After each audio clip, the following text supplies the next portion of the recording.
এই যে বাচ্চাটা দেখেন, বুঝছেন, এই বাচ্চাটার মা চলে গেছে, ওর মা নাই, ওর বাবা ভিক্ষা করে, ও আমার কাছে থাকে, তো ওর জীবনটা কি হইতে পারে?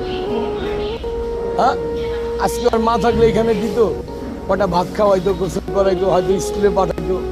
আজকে মা নাই, এই জন্য ওর কোনো কিছু নাই। আমার কাছে কাজ করলে আমি টাকা দেবো, না করলে দিব না, তাই না?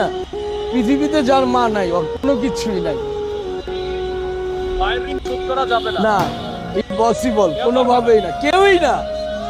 যদি কোনো ব্যক্তি বলে আমি মায়ের ঋণ শোধ করুন, তাহলে আমি আর পা ধুয়ে পানি খাবো।